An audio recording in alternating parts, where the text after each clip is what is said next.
اهلا بكم من جديد. النهارده عنوان الفيديو بتاعنا الزوجة الخائنة او المرأة اللعوب، هي الفنانة طبعا الراحلة هياتم. هنقول تنحدر الفنانة هياتم من محافظة الإسكندرية في مصر. تاريخ ميلادها 31 ديسمبر 1948.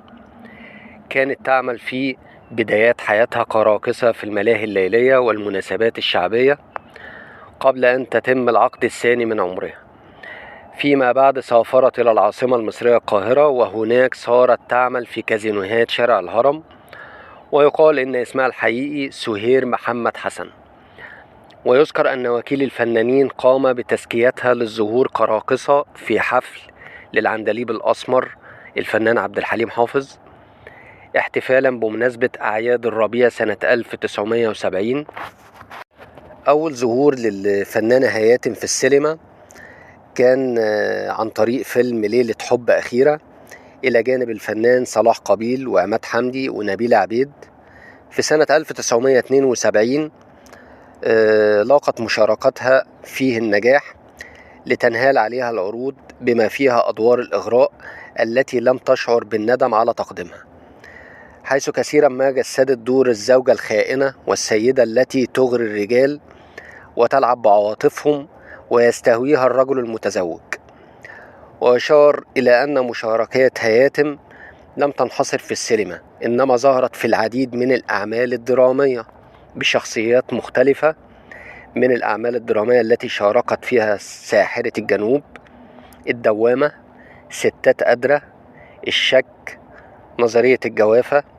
وشاركت في أفلام سينمائية مثل يجعله عامر، كنغر حبنا، مجنون أميرة، احكي يا شهرزاد، زيارة السيد الرئيس، والمشاغب 6، وسلم لي على سوسو، وقضية سميحة بدران، وانتحار مدرس ثانوي، وأيام الرعب، والوحوش الصغيرة، وعفوا أيها القانون، وعلي بيه مظهر، وثم تشرق الشمس، والخيانة العظمى، وليلة حب أخيرة، وسكة العاشقين، ووراء الشمس.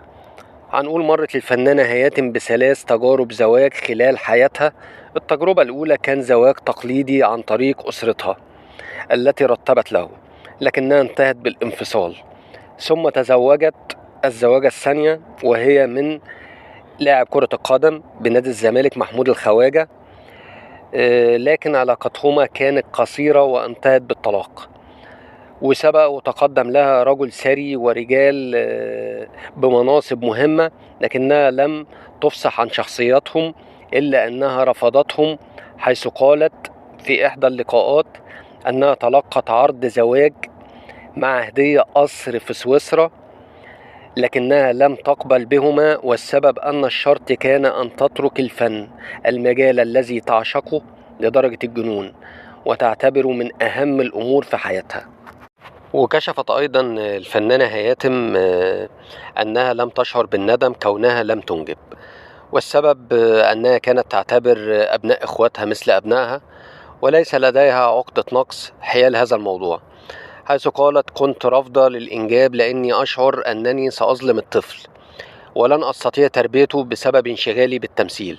كما أصيبت بقى الفنانة هياتم في آخر أيامها بمرض سرطان القولون، وبسببه فقدت الكثير من وزنها وارتفعت درجة حرارتها بشكل كبير، لتتوفى في ظهر يوم الجمعة الموافق 27 يوليو 2018. وكشفت عن وصيتها قبل موتها، وهي ألا يذاع خبر وفاتها ولا يعلم به أحد حتى يتم دفنها، وهذا ما حدث بالفعل، وشكل رحيلها صدمة كبيرة لكل محبيها. وبكده ينتهي الفيديو بتاعنا النهاردة، وتحياتي ليكم.